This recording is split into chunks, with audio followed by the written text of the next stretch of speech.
जब भी पिछले वीडियो में मैंने कहा कि आप सप्लीमेंट से भी काम कर सकते हो। जब भी लोगों के पास अगर आप कहने जाओगे तो एक क्वेश्चन लोगों का ये भी रहता है कि ये खाने से मुझे कोई नुकसान हो गया तो।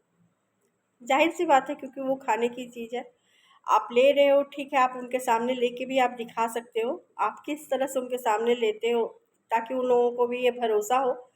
तो गलत चीज़ तो आप नहीं ना लोगे, और आप तो ले भी रहे हो। एक्चुअल में मैंने यही कहा कि जो सप्लीमेंट आप ले रहे हो आप उसको ही लोगों को बताओ, तो ताकि आप उनके सामने भी आप उसको कंज़्यूम कर सको। उनको एक भरोसा आएगा जब आपको वो लेते हुए उसको देखेंगे।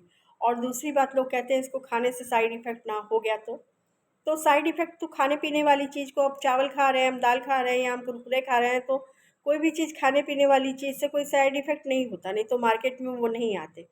और आप देखोगे कि किसी भी कोई भी चीज़, जो भी खाने-पीने वाली चीज़ होती है, कोई शरबत की बोतल हो गई या कोई भी चीज़ होती है, तो उस पे आपको मिलेगा, एक लोगो होता है, एफएसएस।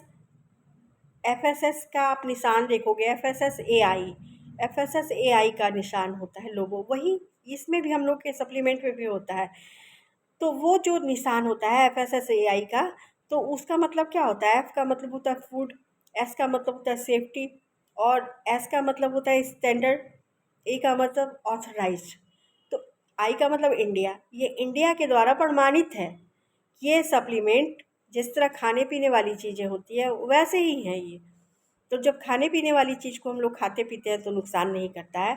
तो इसके सप्लीमेंट में एक खाने पीने वाली चीज़ है, ये कोई दवाई नहीं है, ये सप्लीमेंट है। इसको लेने से हमारी बॉडी अच्छी रहेगी।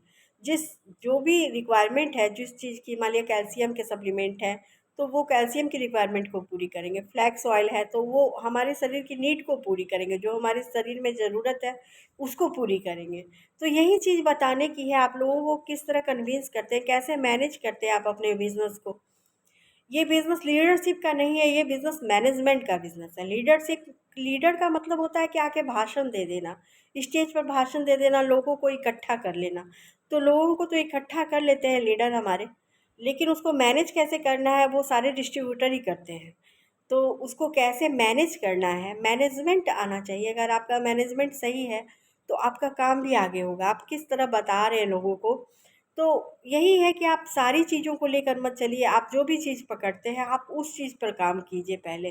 धीरे धीरे धीरे आप सीखते हुए आगे बढ़िएगा। आपको आइडिया, मैंने बार बार यही कहा, इसलिए लोग काम नहीं कर पा सकते हैं डायरेक्ट सेलिंग में। लेकिन डायरेक्ट सेलिंग अगर आप एमएलएम में जुड़ते हैं, लोग कितनी तरक्की कर जाते हैं इसमें। इसलिए तरक्की कर जाते हैं क्योंकि वो धीरे धीरे आगे बढ़ते हैं। एक बार अगर आप सामान, ठीक है, आपके में कैपेसिटी है, आप ले सकते हो। आपने 50,000 का सामान ले लिया, है कैपेसिटी आप में, आपने ले लिया, लेकिन फिर क्या करोगे उस सामान का? फिर आप नेगेटिव हो जाओगे, क्योंकि आपको उस समय तो लगेगा कि हाँ मैं सेल कर लूँगा, लेकिन वो इतनी आसान नहीं होता। अगर इतना आसान होता ना तो सारे कोई कर लेते। इतना आसान नहीं है, इस तरह सामान खरीद कर आप फंस जाओगे। इसीलिए धीरे धीरे सीखते हुए इसको आगे बढ़ो, और एकदम कम अमाउंट में आप सामान लो।